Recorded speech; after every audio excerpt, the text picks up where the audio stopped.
Supreme കോടതി നിർദ്ദേശപ്രകാരം രൂപീകരിച്ച മുല്ലപ്പെരിയാർ പുതിയ മേൽനോട്ട സമിതിയുടെ ആദ്യ അണക്കെട്ട് പരിശോധന ഇന്ന്. ദേശീയ അണക്കെട്ട് സുരക്ഷാ അതോറിറ്റി ചെയർമാൻ അനിൽ ജെയിൻ അധ്യക്ഷനായ 7-അംഗ സമിതിയാണ് ഡാം സന്ദർശിക്കുന്നത്. തമിഴ്നാടിന്റെയും കേരളത്തിന്റെയും പ്രതിനിധികൾക്ക് പുറമെ ബംഗളൂരുവിലെ ഇന്ത്യൻ ഇൻസ്റ്റിറ്റ്യൂട്ട് ഓഫ് സയൻസിലെ ഒരു ഗവേഷണ ഉദ്യോഗസ്ഥൻ, ദില്ലിയിലെ ദേശീയ ദുരന്ത നിവാരണ അതോറിറ്റിയിലെ ഒരു ഉദ്യോഗസ്ഥൻ എന്നിവരും സംഘത്തിലുണ്ട്. രാവിലെ ബോട്ട് മാർഗം അണക്കെട്ടിലേക്ക് പോകുന്ന സംഘം പരിശോധനകൾക്ക് ശേഷം ഉച്ചകഴിഞ്ഞ് കുമളിയിലെ മുല്ലപ്പെരിയാർ ഓഫീസിൽ യോഗം ചേർന്ന് സ്ഥിതിഗതികൾ വിലയിരുത്തി. കാലവർഷത്തിനു മുമ്പും കാലവർഷ സമയത്തും അണക്കെട്ടിൽ ആവശ്യമായ പരിശോധന നടത്തുക ഈ സംഘമാണ്.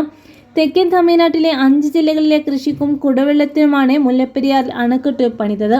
1886-ലാണ് ഡാമിന്റെ പണിക്ക് തുടക്കം കുറിച്ചത്. സുർക്കി മിശ്രിതവും കരിങ്കല്ലും ഉപയോഗിച്ച് ബ്രിട്ടീഷ് എഞ്ചിനീയറായിരുന്ന ജോൺ പെൻകിനാണ് അണക്കെട്ട് നിർമ്മിച്ചത്. 1895 ഒക്ടോബർ 10 വൈകിട്ട് 6 മണിക്കാണ് മദ്രാസ് ഗവർണർ വെള്ളം തുറന്നുവിട്ട് ഡാം ഔദ്യോഗികമായി കമ്മീഷൻ ചെയ്തത്. കനാൽ മാർഗം 125 കിലോമീറ്റർ വരെ ദൂരത്തിലാണ് മുല്ലപ്പെരിയാറിൽ നിന്നുള്ള വെള്ളം എത്തിക്കുന്നത്. 50 വർഷം ആയുസ് കണക്കാക്കി പണിത അണക്കെട്ട് 129 വർഷം പിന്നിട്ടപ്പോൾ കേരളത്തിലെ ദശലക്ഷക്കണക്കിന് ആളുകൾക്ക് പേടി സ്വപ്നമായി മാറിയിരിക്കുകയാണ്.